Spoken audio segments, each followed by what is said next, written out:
Oke, selamat siang teman-teman semuanya. Assalamualaikum warahmatullahi wabarakatuh. Di pertemuan kita kali ini, kita akan membahas mengenai supervised learning, salah satu metode learning yang akan kita pelajari secara lebih mendalam di sini, dan menyusun sekitar 80% dari metode-metode pembelajaran yang ada di data mining. Jadi ini adalah salah satu metode yang paling populer. Oke, pertama saya akan memperkenalkan beberapa konsep-konsep dasar, basic konsep di sini, berkaitan dengan supervised learning itu sendiri.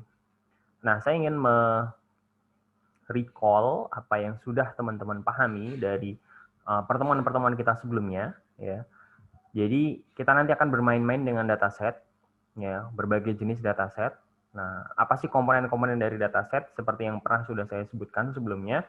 Nah, kita akan mereview kembali, ya.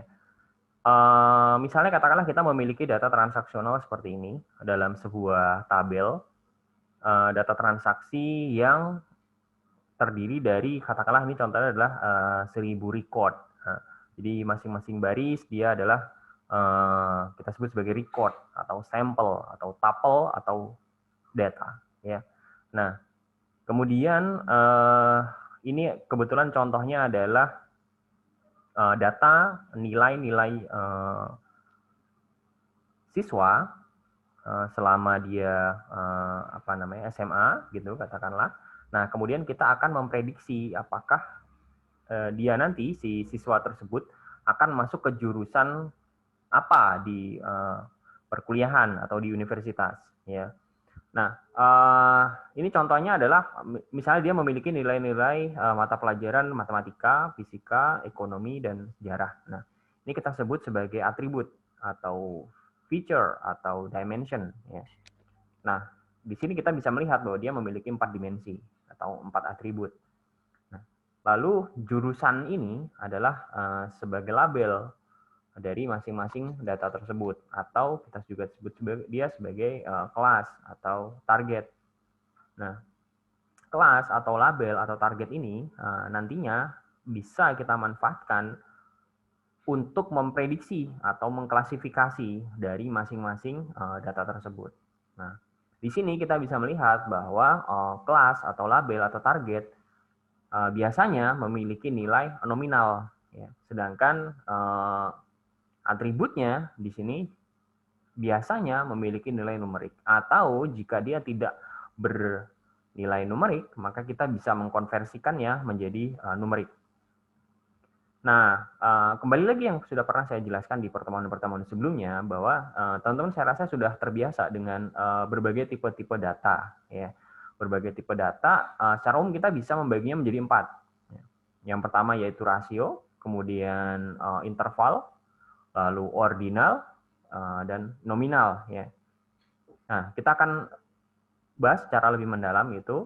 Nah, misalnya untuk tipe data rasio, dia memiliki titik nol yang absolut. Jadi dia diperoleh dengan cara pengukuran di mana jarak antara dua titik pada skala dia sudah diketahui, ya. Jadi contohnya adalah misalnya umur, kemudian berat badan, tinggi badan, jumlah uang, dan sebagainya. Nah, di data bersifat rasio ini ada beberapa operasi penghitungan yang bisa kita terapkan di sana. Rata-rata harmonik, kemudian rata-rata geometris, kemudian variation, dan sebagainya. Nah, dan tipe data yang kedua yaitu tipe data interval. Ya, jadi misalnya suhu, terus kemudian umur. Nah, tipe data interval ini tidak memiliki titik nol yang absolut. Nah, datanya biasa diperoleh dengan cara pengukuran, di mana jarak antara dua titik itu pada skala yang sudah diketahui juga.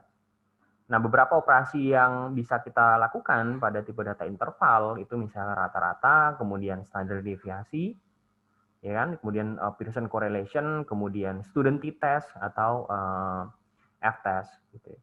Nah, tipe data berikutnya yaitu tipe data peringkat atau ranking atau tipe data ordinal. Nah, ini merupakan kategori dia terdapat hubungan atau berurutan di antara data tersebut.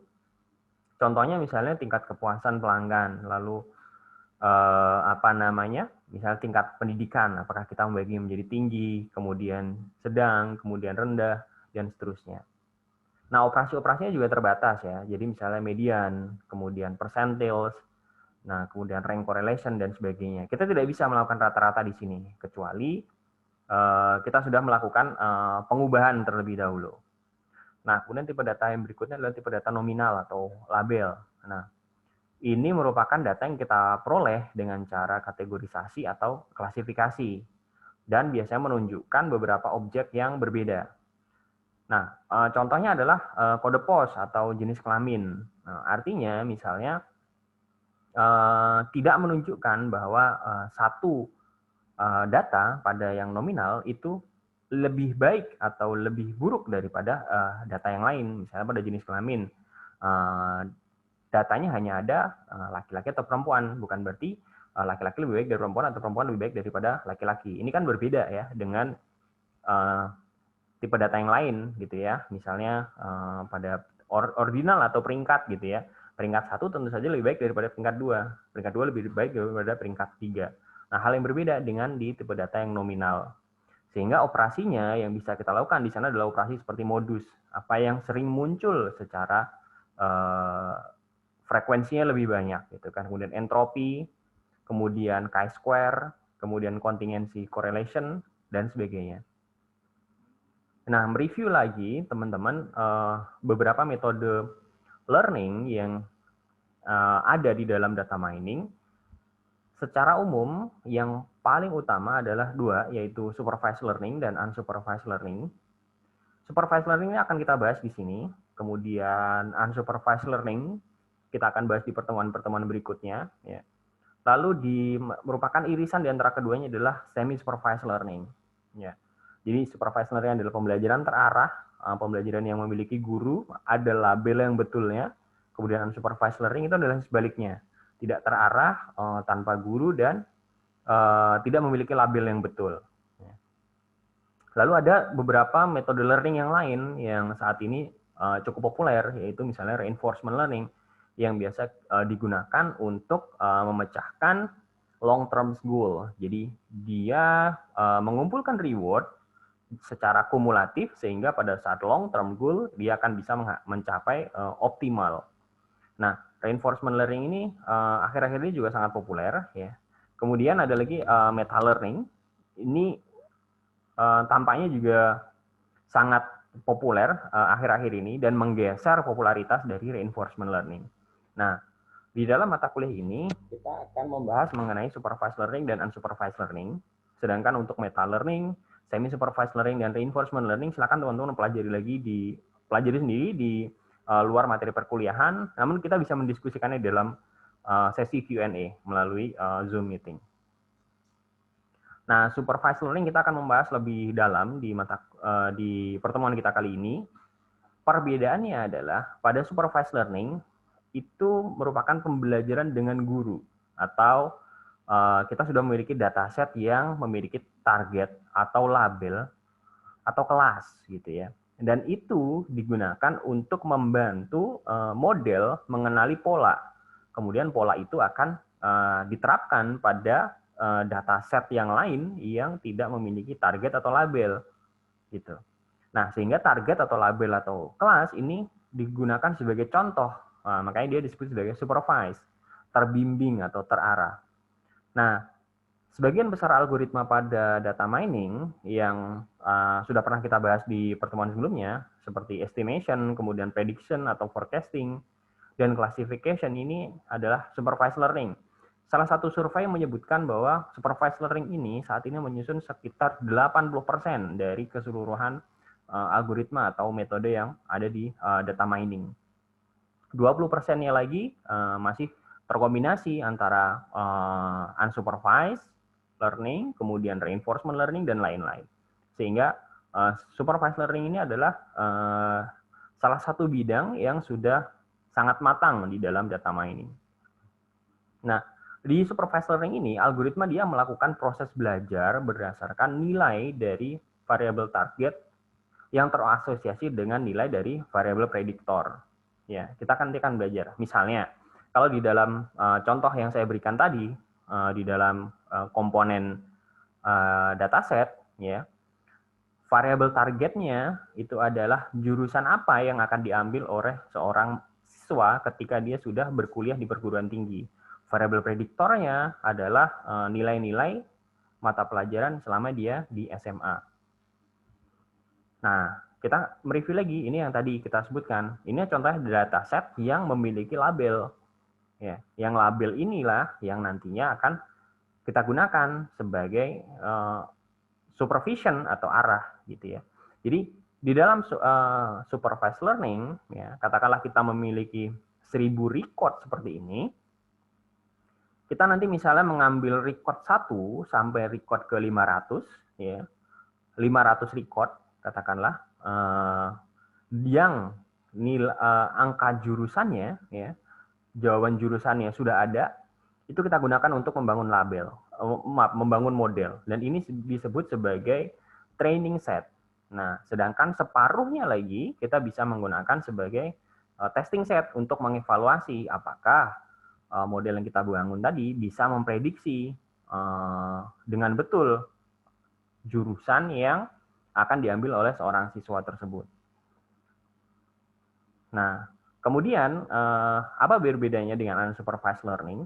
Nah, di unsupervised learning ini, dari namanya saja, dia memang variabel atau atribut yang menjadi target atau label atau kelas itu tidak ada, atau tidak diketahui, atau tidak ditentukan. Ya. Sehingga pada unsupervised learning ini, data mining akan mencoba mencari pola dari semua atribut atau variabel yang diketahui dan mencari pola yang alami dari data tanpa adanya sebuah target atau label. Nah, contoh dari unsupervised learning ini misalnya adalah algoritma clustering. Kemudian sebenarnya ada macam-macam lagi, ada banyak, misalnya anomaly detection, ya kan? Terus kemudian compression, terus kemudian feature reduction, dimensionality reduction, itu juga contoh dari unsupervised learning. Nah, dengan dataset yang sama tadi, misalnya kita membuang labelnya, ya kan? Itu kita hanya mengetahui nilai-nilai dari mata pelajaran dari siswa, ya, tanpa kita mengetahui atau tanpa menentukan target atau label yang akan kita prediksi, katakanlah. Nah, kita di sini hanya akan mencari pola, apa sih yang pola secara alami dari nilai-nilai siswa tersebut. Gitu. Di sini kita mungkin bisa melakukan clustering, gitu kan? Bisa juga melakukan anomaly detection, apakah ada anomali di sana, kan? Dan seterusnya. Misalnya kita juga bisa melakukan dimensionality reduction dari yang awalnya 4 menjadi 2, gitu kan? Kita memilih 2. Nah, 2-nya itu yang mana? Kan tidak kita tentukan. Dua atribut mana yang akan dipertahankan kan tidak kita tentukan. Ya, itu yang disebut sebagai unsupervised learning. Jadi targetnya memang belum ditentukan. Kemudian tadi di antaranya itu ada semi supervised learning.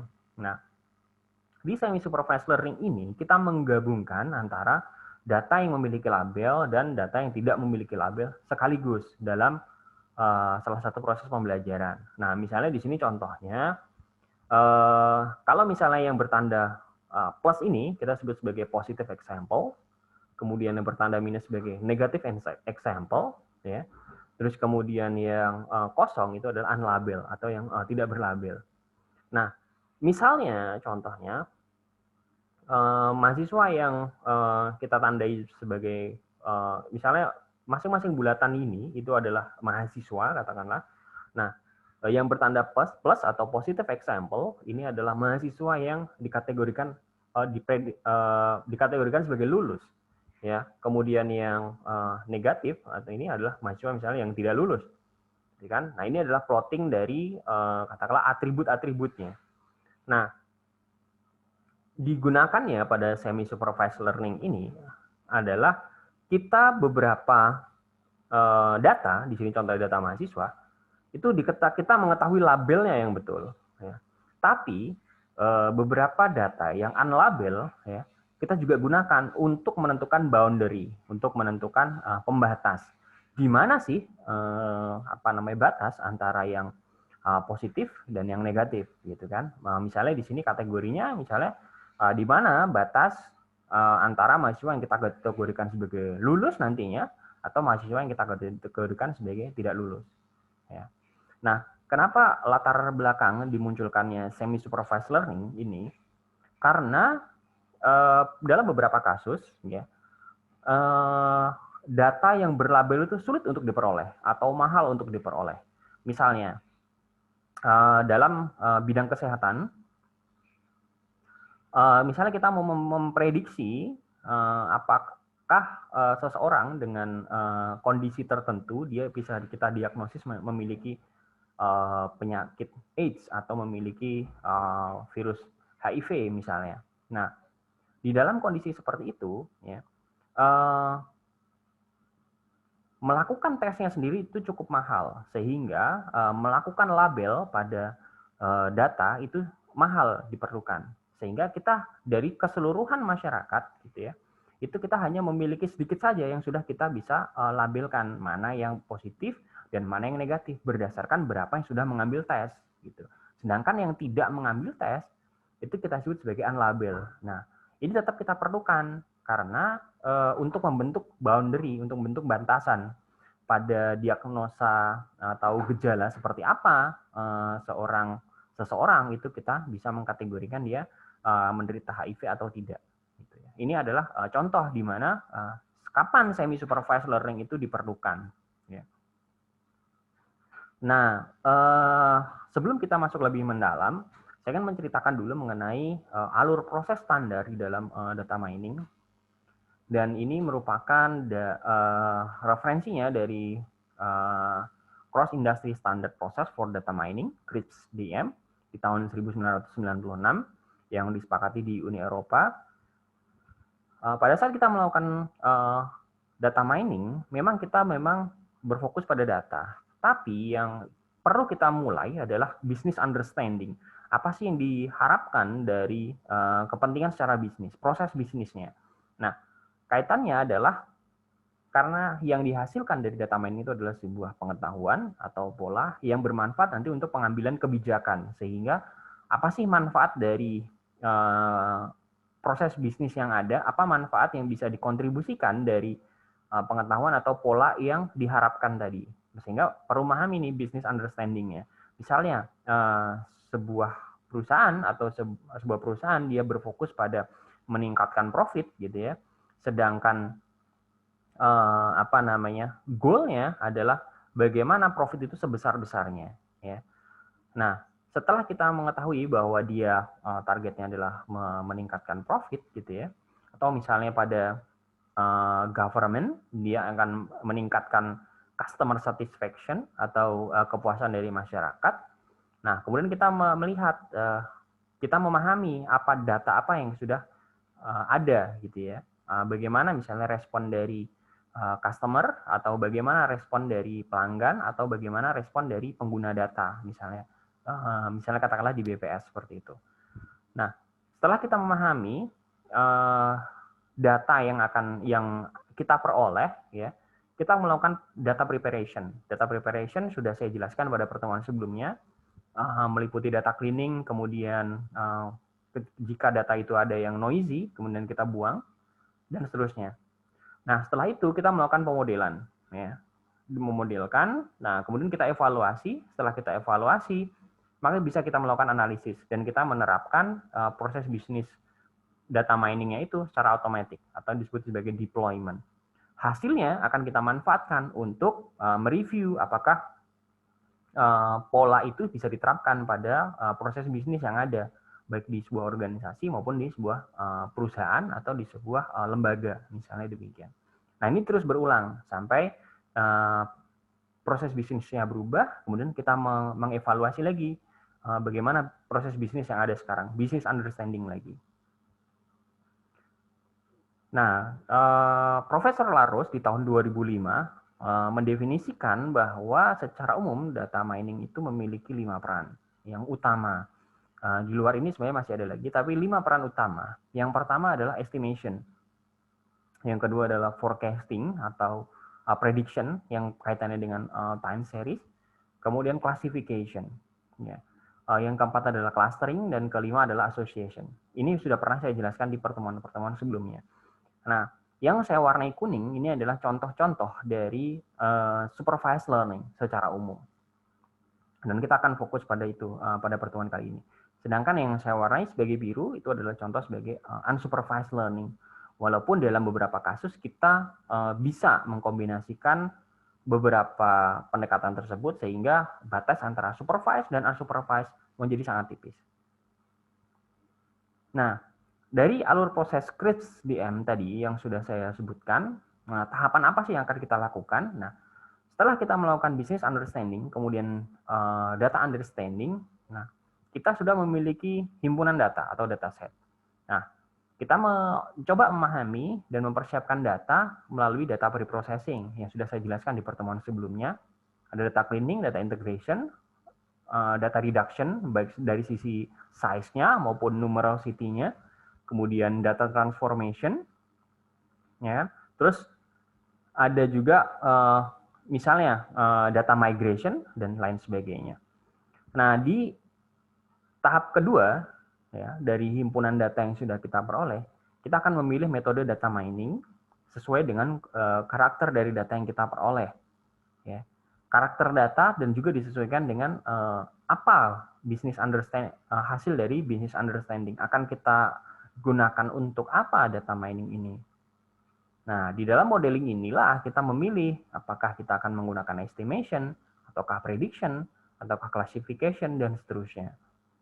Nah, dari sana akan muncul sebuah model, ya, model apakah hasilnya berupa tree, decision tree, ataukah hasilnya berupa formula, misalnya ketika kita menggunakan regresi linear atau regresi logistik, gitu ya, atau hasilnya berupa cluster, ketika kita misalnya menggunakan clustering, atau hasilnya berupa rule, ketika kita misalnya menggunakan association, atau hasilnya berupa correlation, dan seterusnya. Nah, ini adalah model yang kita hasilkan dari data, kemudian kita lakukan modeling, nah kita mendapatkan modelnya. Nah, terakhir kita melakukan evaluasi dari model tersebut. Bagaimana kinerjanya terhadap data yang sudah kita miliki. Baik dari sisi akurasinya, kemudian hal-hal lain, misalnya running time, dan seterusnya. Nah, kemudian beberapa dataset yang saya rekomendasikan untuk teman-teman mencoba di dalam perkuliahan ini, ada banyak sekali. Yang pertama misalnya dari University of California at Irvine, ya, dari UCI, Machine Learning Repository. Ini dataset ini tersedia secara publik, sehingga teman-teman bisa mencobanya, dan saya sarankan teman-teman untuk mencoba, karena ukurannya mulai bervariasi dari ukuran kecil, ya, sangat kecil, sedang, sampai cukup besar. Tidak ada yang sangat besar sekali. Nah, mungkin di dalam beberapa tugas, nanti saya akan mengambil dataset dari sini. Jadi, sehingga saya merekomendasikan teman-teman untuk familiar dengan repository ini, UCI ML. Di sini, teman-teman bisa membedakan dataset itu apakah akan digunakan untuk classification, ya, ataukah untuk regression. Nah, ya, regression itu bisa sebagai estimation atau forecasting, atau mau menggunakan untuk clustering, dan seterusnya. Kemudian dari tipe atributnya apakah kategorik, ataukah numerik, ataukah campuran. Kemudian apakah dia itu teks, kemudian time series, dan seterusnya. Kita bisa memilih ini, memudahkan sekali. Ya. Nah, di sini saya harapkan teman-teman familiar dengan dataset ini, karena mungkin saya akan memberikan tugas mengambil dari public dataset ini, yang termasuk salah satu yang paling lengkap. Nah, yang kedua yang juga saya rekomendasikan adalah dari Kaggle dataset. Teman-teman bahkan bisa menggunakan Kaggle untuk melakukan pemrosesan di sana dengan membuka sebuah akun di sana, sehingga teman-teman bisa menggunakan komputer yang memiliki performanya yang tinggi, menggunakan tidak hanya CPU tapi juga GPU di sini. Nah, ini bervariasi sekali kalau bisa lihat ya. Misalnya dataset pemilu di Amerika, kemudian solar power generation data, dan seterusnya. Ada banyak. Nah, yang ketiga yang juga saya rekomendasikan ini adalah dari Snap, dari Stanford University, dari Profesor Jurij Leskovac. Dia profesor yang masih sangat muda dan berdedikasi mengumpulkan dataset yang berupa network. Ya, mulai dari social network, di sana ada nanti dataset dari Facebook, kemudian dari Twitter, dan beberapa yang lain yang aman untuk digunakan dalam proses riset. Jadi ini saya rekomendasikan sekali teman-teman untuk mencoba ya di sini.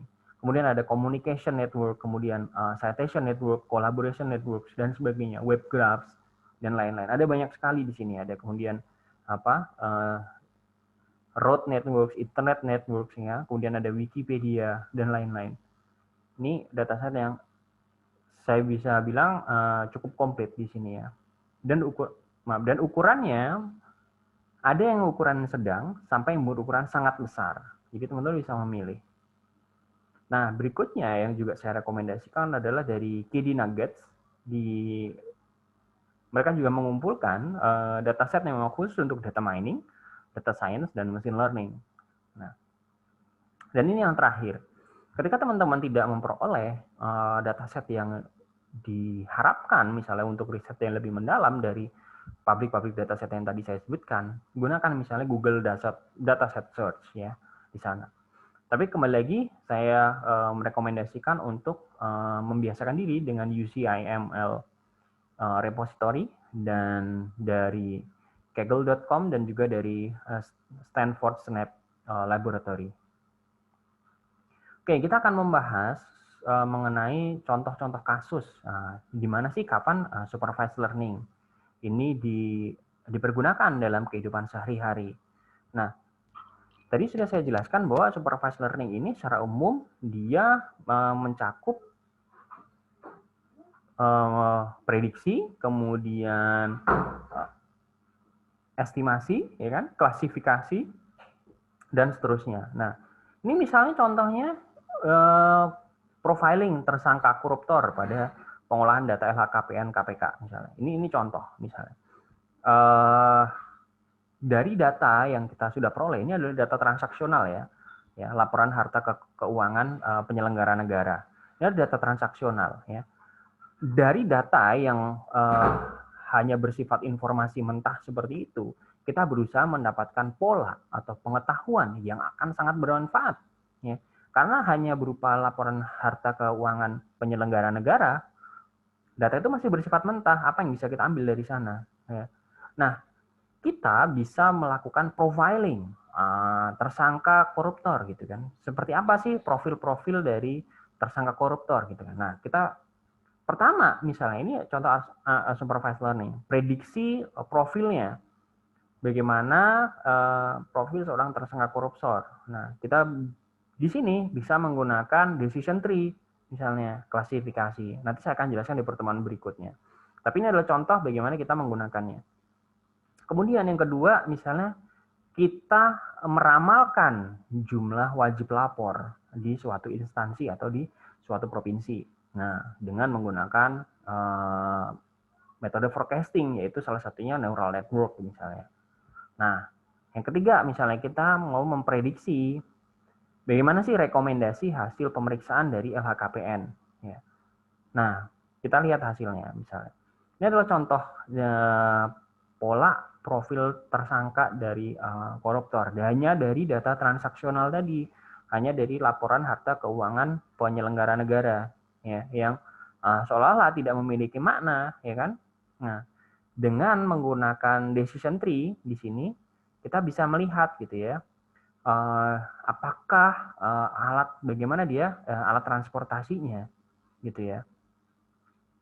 Jika alat transportasinya bernilai di lebih dari 56 triliun gitu ya. Ya.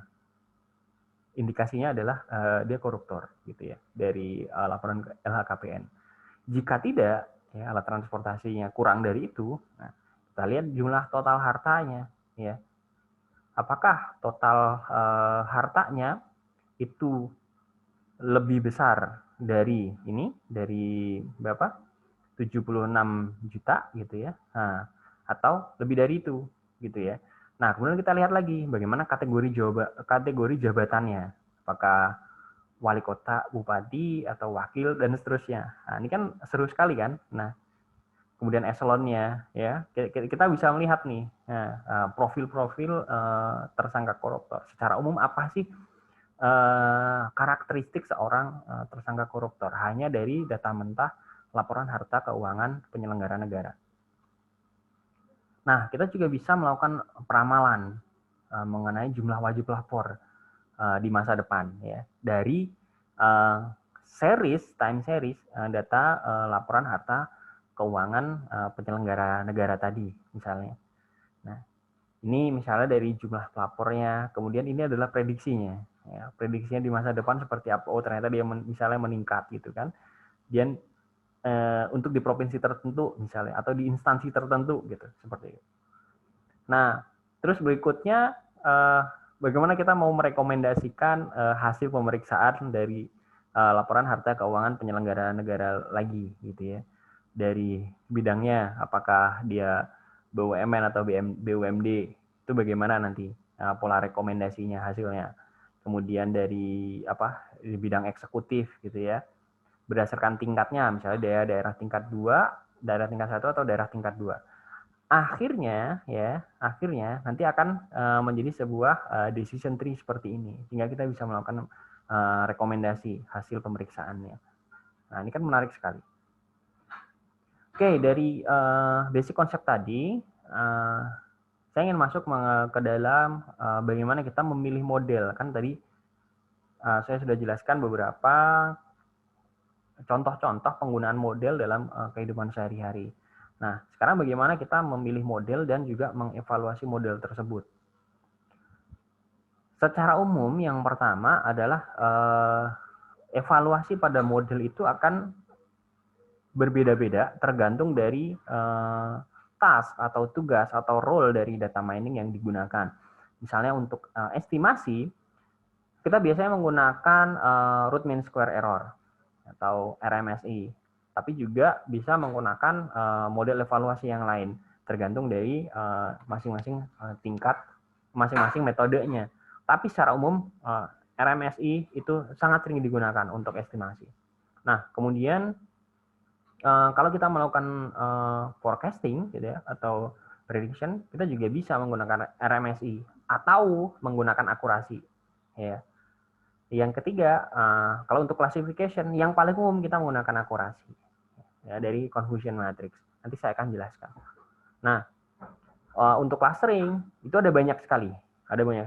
Misalnya untuk internal evaluation kita bisa menggunakan DB index, Dan index, terus kemudian run measure, F measure, Jaccard index, confusion matrix juga gitu kan. Bahkan untuk misalnya clustering on graph kita bisa menggunakan NMI. Terus kemudian pada clustering yang bertipe fuzzy kita bisa menggunakan PC index, CE index, kemudian IFV index dan sebagainya. Jadi masing-masing evaluation itu bergantung pada task apa yang kita gunakan pada data mining tersebut. Nah, kemudian pada association kita sering menggunakan precision and recall dari F measure atau sering juga kita menggunakan leaf ratio. Nah, saya akan jelaskan nanti di pertemuan ini mengenai akurasi, kemudian precision, kemudian recall, dan F-measure. Secara umum, bagaimana kita memilih model yang bagus, ya, tentu saja kan kita berdasarkan ada kriteria evaluasinya dan bagaimana kita memvalidasi dari model tersebut. Yang pertama, kita menganggap bahwa salah satu model itu disebut bagus jika akurasinya bagus. Ini akurasi ini merupakan ukuran dari seberapa baik model dalam mengkorelasikan antara hasil ya dengan atribut di dalam data yang sudah ada. Ya.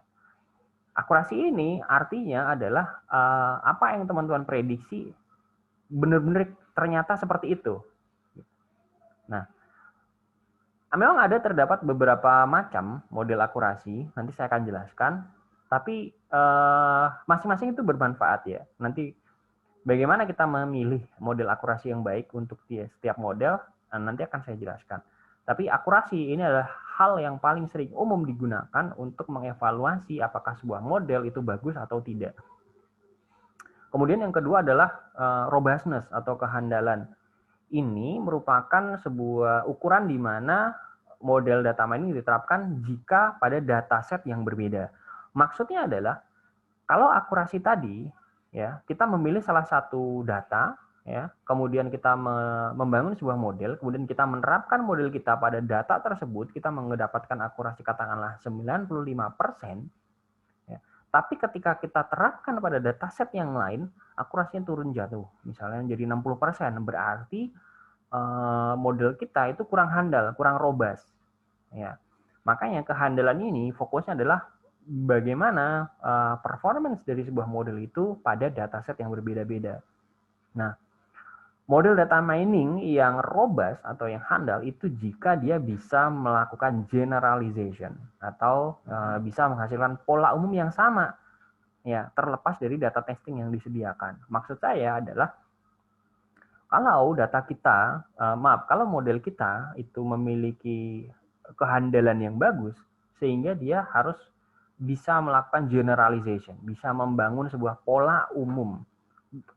Tidak hanya pada data yang sudah dia lihat, yaitu pada training dataset, tapi juga pada data-data yang lain, bahkan pada testing dataset dan juga pada unseen data atau data yang belum dilihat oleh model. Maksudnya adalah ketika teman-teman dalam contoh misalnya mau membangun sebuah model klasifikasi untuk mengklasifikasikan penduduk, ya, mengklasifikasikan penduduk misalnya menjadi kategori miskin dan tidak miskin, misalnya demikian. Nah, teman-teman menggunakan data di salah satu provinsi, misalnya provinsi Aceh, gitu ya. Nah, akurasinya sudah bagus, 98%. Nah, ketika model yang sama digunakan untuk melakukan klasifikasi pada provinsi yang lain, misalnya provinsi Riau, bagaimana akurasinya, gitu ya? Apakah akurasinya turun jauh, ataukah masih tetap bertahan? Nah, kemudian direplikasi juga pada provinsi-provinsi yang lain. Pada provinsi-provinsi yang banyak inilah, jika dia bisa mempertahankan performance-nya, artinya dia bisa membentuk sebuah pola yang umum pada data yang sejenis. Ya. Walaupun datasetnya berbeda-beda, tapi sejenis. Ya, ini yang disebut sebagai model tersebut memiliki generalization ability, bisa membentuk pola umum.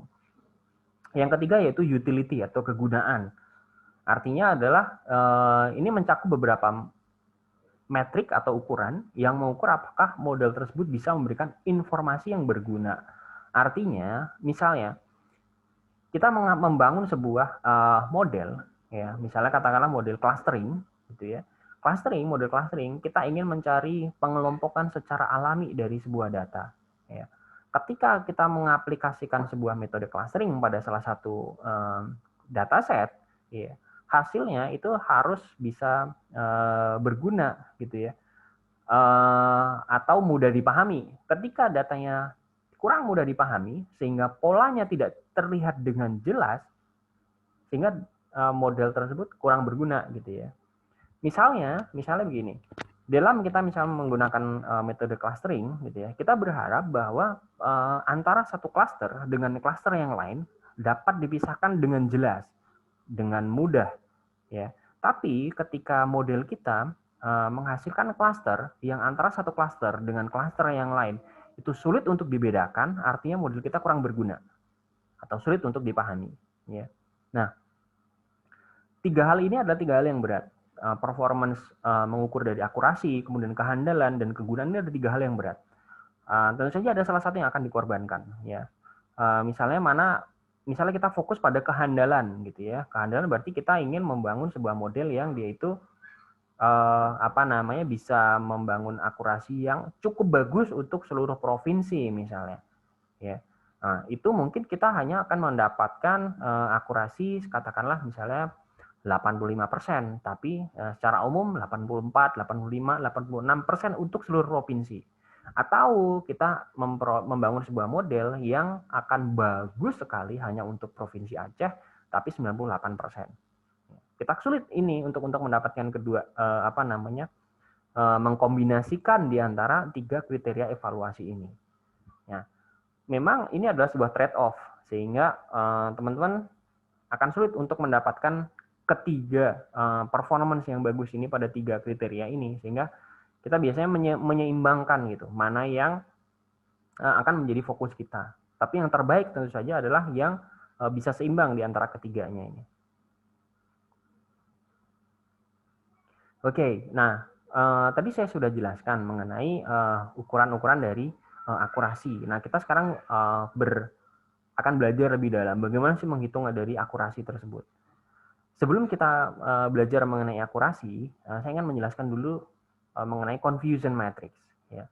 Confusion matrix ini adalah sebuah matrix yang menjelaskan seberapa tepat prediksi kita, prediksi dari model dengan nilai yang sebenarnya. Nah, misalnya gini, ada istilah true positif, kemudian false positif, true negatif, dan false negatif. Artinya begini, kita memiliki nilai perkiraan, ya, nilai perkiraan. Kemudian kita memiliki juga nilai yang sebenarnya. Misalnya kita memperkirakan, gitu ya, memperkirakan bahwa sebuah data itu positif. Ya. Apakah pada kenyataannya dia juga positif? Jika perkiraan kita sebuah data itu positif, ya, dan ternyata dia positif juga, maka kita sebut sebagai true positif. Oke. Nah, jika kita memperkirakan sebuah data itu positif, tapi ternyata dia adalah negatif, maka kita sebutnya sebagai false positif. Nah, ini adalah type 1 error, error tipe pertama. Nah, jika kita memprediksi sebuah kondisi atau sebuah nilai atau sebuah data itu negatif, ternyata yang sebenarnya dia itu positif, maka ini yang disebut sebagai false negatif. Dan sebaliknya, jika kita memperkirakan atau memprediksi sebuah data itu negatif, ternyata hasilnya adalah negatif, berarti kan betul ya, true negatif. Oke. Atau di false negatif tadi, itu kan kita sebut sebagai type 2 error atau error tipe kedua. Nah, istilah-istilah ini mungkin sedikit membingungkan buat teman-teman ya. True positif, kemudian true negatif, kemudian false positif, kemudian false negatif dengan hanya dari tabel ini gitu ya. Tapi teman-teman bisa memegang ini. Nah, nilai sebenarnya itu kita membaginya menjadi true or false. Ya, apakah tebakan kita itu betul atau salah, ya, true or false. Nah, kemudian nilai perkiraan, nah ini bisa positif, bisa negatif. Oke. Nah, sebagai contohnya seperti ini, misalnya. Ini contoh yang sangat mudah sekali. True positif itu misalnya, ini ada kasus misalnya seorang wanita yang sedang hamil periksa ke dokter ya. Dan dokter berkata, Anda hamil. Oke. Nah, ini disebut sebagai true positif. Si perempuan tadi hamil dan dokter juga mengatakan bahwa oh, Anda hamil. True positif.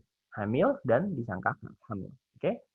Nah, false positif itu jika misalnya dokter mengatakan pada seorang laki-laki, Anda hamil.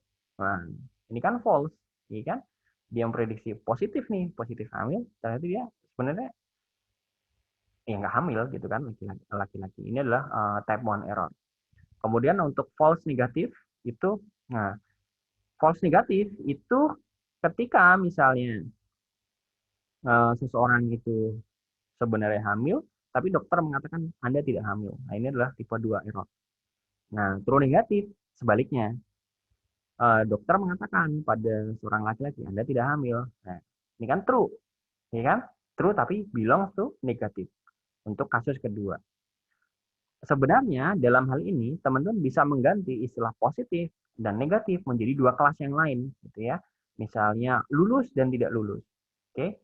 Atau miskin tidak miskin, atau bekerja menganggur, atau kelas-kelas yang lain, dua kelas, gitu ya. Sehingga dia ada kelasnya, ada salah satu kelas kita akan simbolkan sebagai positif, salah satu kelas kita simbolkan sebagai negatif. Nah, sebelum kita belajar mengenai akurasi, saya ingin menyinggung dulu Saya tadi sudah menyinggung bahwa akurasi terdapat beberapa jenis, ya, beberapa jenisnya. Misalnya yang ini saya bahas di sini adalah precision. Nah, precision itu dia menghitung seberapa tepat, ya, ketepatan berapa persen dari data yang terlabel positif yang sebenarnya juga positif. Nah, sehingga precision ini diperoleh dari true positif dibagi true positif plus false positif. Oke. Nah, sedangkan yang kedua adalah recall. Nah, dia mengukur kelengkapan. Nah, berapa persen dari positif pada label yang juga diprediksi sebagai positif oleh model kita. Nah, sehingga recall ini rumusnya adalah true positif dibagi true positifnya ditambah false negatif. Oke. Nah, true positif dibagi dengan true positif tambah false negatif. Oke, karena nah, jadi fokus kita ke sini. Berapa yang nilai sebenarnya yang positif. Nah, kemudian F-measure, kita sering juga menyebutnya F1 score, ya. Ini adalah rata-rata harmonik dari precision dan recall. Precision recall ini tadi.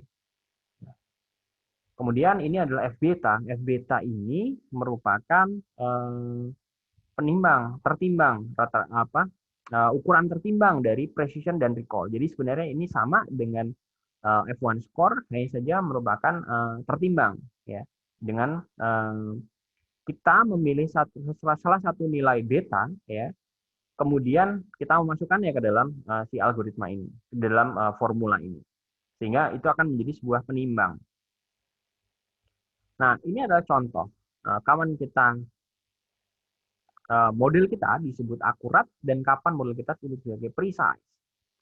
Nah, jika misalnya seperti ini, nah, oke, dia ini adalah high precision tapi low accuracy karena tidak tepat di tengah-tengah sasaran. Nah, yang ideal seperti ini, high precision dan high accuracy. Jadi tembakan seseorang itu precision di sini, tapi tidak ada yang akurat. Nah, sedangkan ini sebaliknya, low precision, low accuracy, tidak ada yang tepat sasaran. Sedangkan ini high accuracy, tapi low precision. Jadi banyak yang tepat sasaran, mendekati di tengah, ya, mendekati di tengah, tapi dia terlalu menyebar, variansinya terlalu banyak. Oke, kita akan berikutnya akan bahas mengenai sensitivity dan specificity. Di sensitivity, ini sebenarnya sama dengan recall. Nah, karena dia mengukur berapa yang true positif dibagi dengan jumlah dari true positif ditambah false negatif. Jadi sensitivity itu mengukur seberapa sensitif sebuah model, sehingga recall itu juga sering digunakan untuk mengukur seberapa sensitif si model tersebut. Nah, kemudian ada specificity atau seberapa khusus sebuah model. Nah, ini dihitung dari berapa yang true negatif dibagi dengan true negatif ditambah false positif.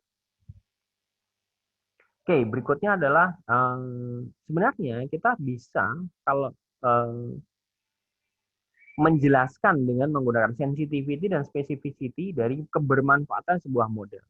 Tapi jika kita sebenarnya ingin tahu bagaimana peluang sebuah model atau klasifier akan memberikan diagnosa yang benar, tapi seringkali tidak terjelaskan oleh sensitivity dan specificity. Nah, di sini kita bisa menggunakan PPV. Nah, di PPV ini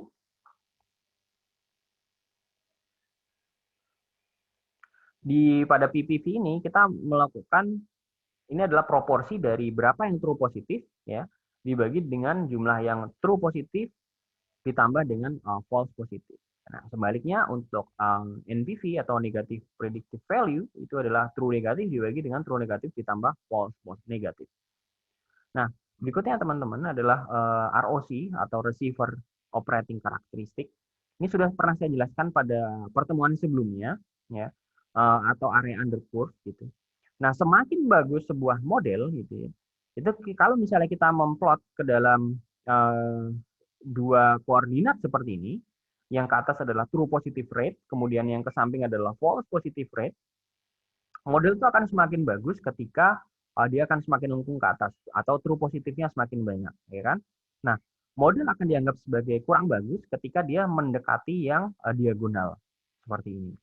Nah, ketika kita mengukurnya untuk semua kondisi, ya, kita akan mendapatinya sebagai continuous. Nah, tapi dalam beberapa kasus, kita bisa memperoleh nilai yang berupa bukan continuous, tapi berupa discrete. Nah, ini misalnya contohnya seperti itu. Nah, sudah pernah saya singgung di pertemuan sebelumnya dan Q&A sebelumnya, kapan sih kita menentukan bahwa sebuah model itu dianggap sudah bagus atau tidak bagus? Ada threshold-nya atau tidak? Nah, untuk area undercurve itu yang secara umum disepakati sebagaimana disampaikan oleh Profesor Goronescu. Nah, 90% itu sudah dianggap excellent. Nah, kemudian 80-90% dianggap bagus, ya, 70-80% sudah dianggap lumayan atau cukup. Nah, 60-70% itu buruk. Nah, kemudian 50-60% tentu saja ini adalah gagal berarti ya. Karena 50% artinya tanpa perlu kita membangun sebuah model, hanya kita melakukan toss point, kita sudah bisa mendapatkan 50%, ya kan? Nah, teman-teman semuanya, pada saat kita mau melakukan pengukuran akurasi, hal yang paling umum kita lakukan dan sangat saya rekomendasikan adalah menggunakan cross validation. Caranya adalah ketika misalnya kita melakukan sebuah akurasi hanya menggunakan data dari sampel, ya, akan sangat mungkin data itu akan bias atau bias. Nah, dengan menggunakan cross validation, bias itu bisa dihindari karena cross validation ini dia akan menghindari overlapping pada data testing. Nah, tahapannya adalah kita membagi cross validation data itu menjadi sejumlah subset, ya, sebanyak K yang berukuran sama. Kemudian menggunakan setiap subset itu untuk data testing dan sisanya untuk data training. Disebut juga sebagai k-fold cross validation. Nah, seringkali kita menggunakan membuat bertingkat atau stratified kan sebelum melakukan cross validation.